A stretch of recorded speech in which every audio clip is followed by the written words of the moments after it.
my dear students, how are you all? I hope all of you are safe and fit at your home and enjoyed the Shara a lot. And today, beta ji, we are going to start our new chapter, that is area and its boundary. Today we are going to study about the boundary, that is perimeter. So let us start our today's video. So my dear students, today we are going to study about boundary topic, that is from our new chapter, that is area and its boundary. तो boundary का मतलब आपको पता है क्या होता है? Boundary का मतलब बच्चा, बाउंड्री का मतलब होता है किसी भी फिगर या शेप. जैसे कि मेरे पास एक ट्रायंगल है, तो इस ट्रायंगल की बाउंड्री क्या कहलाएगी? जो उसकी बाहरी सतह है वो इसकी क्या कहलाएगी? बाउंड्री कहलाएगी. ठीक है, जो उस फिगर को बंद करके रखती है, that is called its boundary. आप लोगों की घर की जो वॉल होती है वो भी क्या होती है? उसकी बाउंड्री होती है. जैसे कि ये रेक्टेंगल है, तो अगर इस रेक्टेंगल की बाउंड्री की बात करेंगे तो दिस इज द बाउंड्री. ये वाला पोर्शन बाउंड्री नहीं कहलाएगा. बाउंड्री क्या होती है? बाहरी सतह जो उसको शेप दे रही है, जो उसको अंदर अपने अंदर कवर कर रही है किसी भी शेप या फिगर को. ठीक है, तो ज़रूरी नहीं है इसी की हो. कर्व लाइंस की भी बाउंड्री होती है. जैसे कि सर्कल है, तो सर्कल की भी बाउंड्री कौन होएगी? ये जो इसके बाहर है, ये इसकी क्या कहलाएगी? बाउंड्री कहलाएगी. तो it is not necessary that कि बाउंड्री जो है सिर्फ जो वो पेंटागन शेप्स की होती है या फिर पॉलीगन्स की होती है. पॉलीगन्स आप सबको पता है. पॉलीगन्स क्या होते हैं? पॉलीगन होते हैं बच्चा एनी क्लोज्ड शेप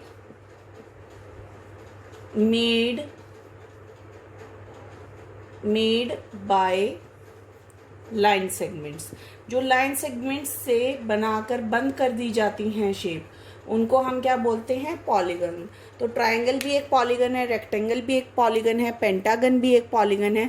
यानी कि कोई भी एक शेप जो लाइन सेगमेंट्स के थ्रू बनती है और वो क्लोज्ड होती है, तो that is polygon. Circle is not a polygon. Circle polygon में आता है? नहीं आता सर्कल. ठीक है बच्चा, जो मैथमेटिक्स लैंग्वेज है उसमें हमने बाउंड्री को एक अलग नाम दिया है. हम उसको क्या बोलते हैं बच्चा? पेरीमीटर बोलते हैं. पेरीमीटर क्या होता है? बाउंड्री किसी भी शेप की length around the boundary of any shape. किसी भी शेप की जो बाउंड्री की टोटल लेंथ होगी वो हमारी क्या कहलाएगी? पेरीमीटर कहलाएगी.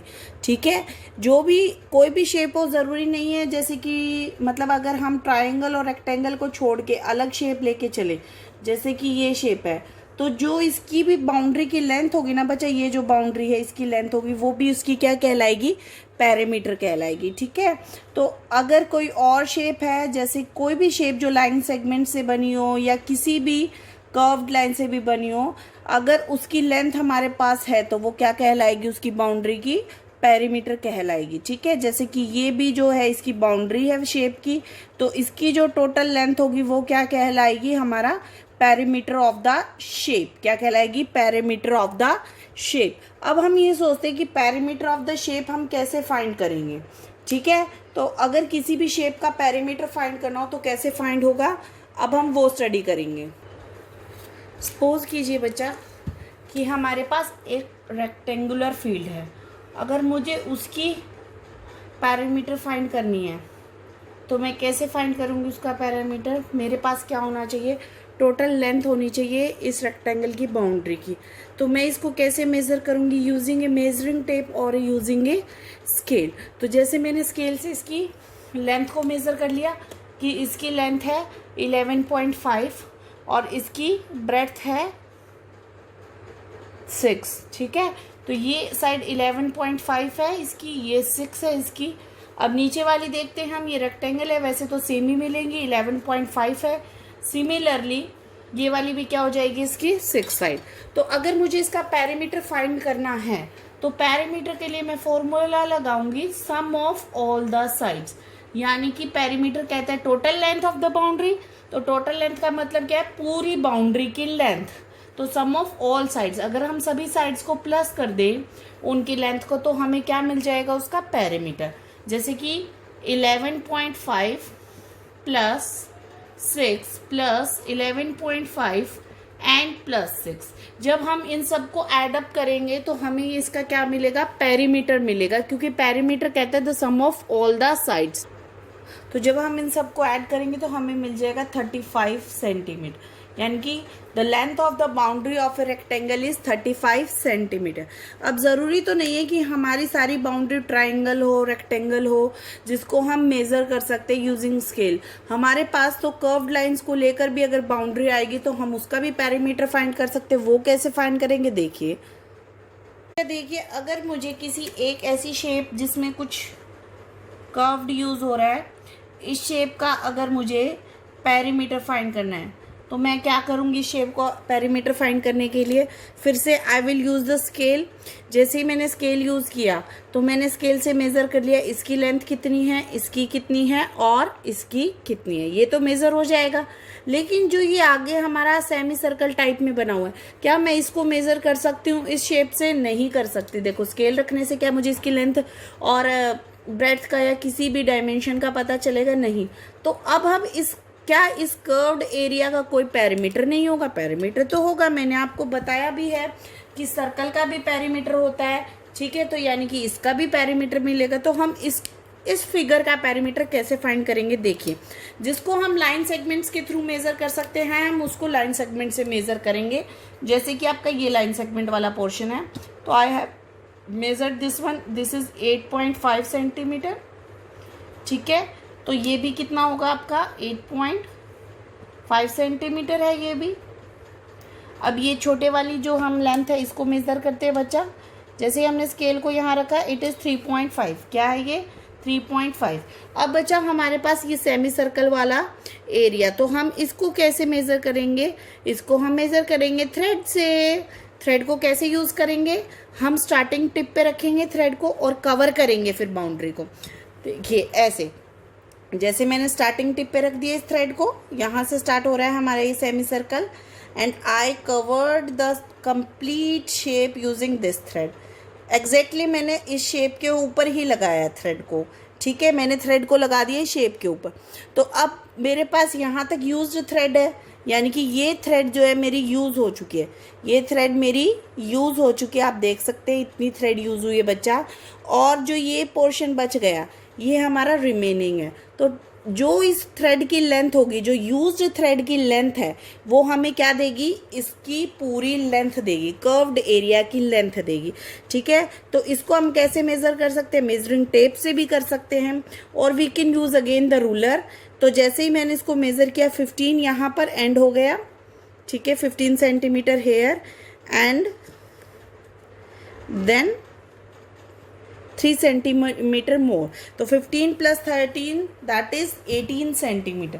तो यानी कि इस कर्व्ड एरिया की लेंथ कितनी है, 18 सेंटीमीटर। कितनी है बच्चा, 18। तो अब अगर मुझे इस शेप का पेरीमीटर फाइंड करना है तो मैं कैसे फाइंड करूँगी, 18 + 8.5 + 8.5 एंड +3.5, ऐसे ही फाइंड करूँगी पेरीमीटर। तो अब आप क्या करेंगे, इन सभी साइड्स को सम अप कर देंगे, और जब आप इन सबको सम करेंगे यू विल गेट 38.5 सेंटीमीटर। कितनी साइड मिलेगी आपको, 38.5 centimetre as a perimeter of this shape. तो हमने क्या किया, जो हमारे लाइन सेगमेंट्स मेज़र हो सकते थे हमने उन्हें रूलर की हेल्प से मेज़र कर लिया। और अगर कर्व्ड सरफेस है तो हम मेजरिंग टेप ले सकते हैं, या फिर we can use any thread to measure that particular area. पर ये याद रखिएगा, बाउंड्री सबकी होती है, बाउंड्री सबकी होती है, हमें सिर्फ उसको मेज़र करना है, ठीक है। अगर हम कर्व्ड में आते हैं तो हमें कर्व्ड तरीके से मेज़र करना है, और अगर लाइन सेगमेंट में आते हैं so we will follow the line segment method. तो बच्चा अब मैं आपको perimeter of rectangle and square सिखाना चाहती हूँ। Perimeter that is P of rectangle and perimeter of square. जो बाकी साइड्स हैं उनको हम कैसे मेज़र करते हैं, सम ऑफ ऑल द साइड्स का फॉर्मूला तो आपके पास हमेशा ही रहेगा। एक ऑप्शन तो आपके पास यही रहेगा, पेरीमीटर ऑफ एनी शेप। कोई भी शेप हो आप क्या करेंगे, उसका sum of all the sides, sum of all the sides, यानी कि किसी भी शेप की साइड्स का अगर हम सम कर देंगे तो हमें क्या मिलेगा, उसकी जगह पेरीमीटर मिलेगा। क्या मिलेगा, पेरीमीटर। लेकिन perimeter of rectangle and square का एक फॉर्मूला भी होता है बच्चा। देखिए क्या फॉर्मूला होता है पेरीमीटर ऑफ रेक्टेंगल का, 2 मल्टीप्लाई L प्लस बी। क्या होता है, 2 मल्टीप्लाई L प्लस बी। और पेरीमीटर ऑफ स्क्वायर क्या होता है, 4 मल्टीप्लाई S। ठीक है, आप लोगों ने ये 4th क्लास में भी पढ़ा है। यहाँ पे L का मतलब क्या है बच्चा, L का मतलब है लेंथ, और B का मतलब क्या है यहाँ, ब्रेथ। क्या है, ब्रेथ। ऐसे ही यहाँ S का मतलब क्या है बच्चा, साइड। क्या है, side. The perimeter of rectangle will be given by 2 multiply L plus B and the perimeter of square will be given by 4 multiply side. अब हमने सिर्फ इन दो शेप्स का ही फॉर्मूला क्यों निकाला, आइए सीखते कैसे निकला ये फॉर्मूला। तो बच्चा हमारे पास एक स्क्वायर है जिसकी एक साइड है 5 सेंटीमीटर। आप सबको पता है स्क्वायर की एक प्रॉपर्टी होती है that its all sides are equal, यानी कि अगर एक 5 सेंटीमीटर की है तो बाकी भी सब कितने सेंटीमीटर्स की होंगी, 5 सेंटीमीटर्स की बाकी सभी साइड्स होंगी। This is the property of square. ठीक है, तो अब अगर हम देखें जनरल फॉर्मूला हमारा क्या कहता है, पेरीमीटर ऑफ स्क्वायर ये किसी भी शेप का, that is sum of all the sides. All sides यानी कि उसकी सारी भुजाओं को प्लस कर दीजिए। ठीक है, तो हम प्लस करते हैं 5 प्लस 5 प्लस 5 प्लस 5, तो कितना हो गया, 5 5 10 15 20, तो this is 20 centimetre. Perimeter of square आया हमारा 20 सेंटीमीटर। अब देखिएगा बच्चा 20 सेंटीमीटर तो हमारा आ गया। लेकिन अगर हम फॉर्मूला यूज करते हैं, फॉर्मूला क्या कहता है, 4 इंटू साइड। ये कैसे आया, 4 इंटू साइड। कितनी साइड्स दिखाई दे रही है आपको स्क्वायर की, 1 2 3 4। कितनी साइड्स है आपके पास स्क्वायर की, 1 2 3 4, 4 साइड्स हैं। ठीक है, और सारी की सारी कैसी हैं, सेम है। हमने एक की पॉइंट पहले भी पढ़ा है, आप सबने पढ़ा है मल्टीप्लिकेशन और एडिशन में। What you have studied that repeated addition is equals to multiplication। Bar bar add करना किसके बराबर होता है, मल्टीप्लाई के बराबर होता है। Repeated addition is equals to multiplication. तो बार बार s plus S plus S plus S को हमने इकट्ठा कर दिया किसमें, 4 मल्टीप्लाई s। कितनी बार s को प्लस करते हैं आप, 4 बार, s plus S and then plus s। तो हमने 4 बार s को इकट्ठा करके क्या बना दिया, 4 मल्टीप्लाई s। अब हम इसमें फॉर्मूले में पुट करके देखते हैं हमारी वैल्यू, दैट इज 4 तो हमेशा 4 ही रहेगा, कांस्टेंट है, मतलब ये फिक्स्ड है, इसको चेंज नहीं कर सकते। साइड की वैल्यू कितनी थी हमारी, 5 सेंटीमीटर, तो 4 5 कितना होता है, 20 सेंटीमीटर। क्या हमारा आंसर सही आया बच्चा, बिल्कुल सही आया। कैसे आया फॉर्मूला, बार बार एस एस को प्लस करने की जगह हमने क्या कर दिया, एक साथ कर दिया, that is 4 multiply S, that is 4 multiply 5 20 centimetre. कितना हो गया, 20 सेंटीमीटर। आइए सीखते हैं रेक्टेंगल का फॉर्मूला कैसे ड्राइव हुआ। एक रेक्टेंगल है हमारे पास जिसकी लेंथ है 10 सेंटीमीटर और ब्रेड्थ है 3 सेंटीमीटर। रेक्टेंगल की प्रॉपर्टी क्या होती है कि its opposite sides are equal, यानी कि एक दूसरे के आमने सामने वाली साइड, यानी कि जो लेंथ है वो दोनों बराबर होंगी और जो ब्रेड्थ है वो दोनों बराबर होंगी। तो हम जनरल फॉर्मूला लगाते हैं, पेरीमीटर किसी भी शेप का क्या कहता है, सम ऑफ ऑल साइड्स, यानी कि उसकी सभी साइड्स का क्या कर दीजिए, सम कर दीजिए। तो हम वही फॉर्मूला लागू कर रहे हैं। पहली साइड है 10 centimetre, then plus 3, then plus 10 and then plus 3। तो जब आप इन सबको सम अप कर देंगे तो आपको क्या मिल जाएगा, perimeter of this rectangle. When you will add you will gate 26 centimetre. कितना मिलेगा हमें, 26 सेंटीमीटर। तो क्या ये पेरीमीटर गलत है, नहीं, एब्सोल्युटली सही है। लेकिन फॉर्मूला क्या कह रहा है, फॉर्मूला कह रहा है कि आप लगा दीजिए 2 multiply L plus B, 2 multiply L plus B. ये क्यों कह रहा है, क्योंकि रेक्टेंगल ने, स्क्वायर ने क्या कहा था, 4 मल्टीप्लाई एस, उसकी कितनी साइड थी, 4 साइड थी और चारों सेम। लेकिन रेक्टेंगल की भी 4 साइड है बट 2 सेम है। रेक्टेंगल की कितनी सेम है, दो सेम है, इसलिए 4 की जगह यहाँ पे क्या आया हुआ है, 2 आया हुआ है। और साइड की जगह यहाँ पर क्या है, लेंथ और ब्रेड्थ, क्योंकि स्क्वायर की तो साइड होती है लेकिन रेक्टेंगल की क्या होती है, लेंथ और ब्रेड्थ। देखिए इस फॉर्मूले को अगर हम देखें तो क्या आएगा, ये 2 multiply L plus 2 multiply breadth, यानी कि 2 बार तो एल को मल्टीप्लाई कर दो और 2 बार ब्रेड्थ को कर दो, क्योंकि 2 बार ही हैं, 4 बार तो नहीं है।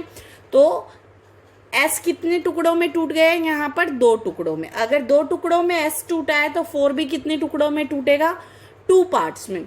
तो 4 की जगह आ गया 2 और एस की जगह आ गया L plus B, L plus B. तो हमारा फॉर्मूला बना 2 मल्टीप्लाई एल प्लस बी। आपको कुछ भी नहीं करना, आपको सिर्फ फॉर्मूले में वैल्यूज पुट करनी है। जैसे कि 2 तो सेम ही रहेगा, ब्रैकेट के अंदर एल की वैल्यू कितनी है, यहाँ पर 10 प्लस बी की वैल्यू कितनी है, 3। तो जो पहले ब्रैकेट है उसको सॉल्व करेंगे। 2 मल्टीप्लाई 10 प्लस 3 कितना हो गया, 13।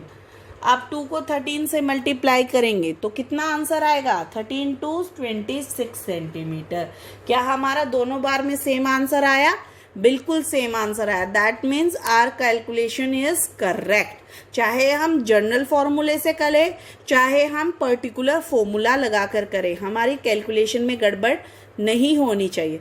This is how to find the parameter of different shapes and rectangle and square.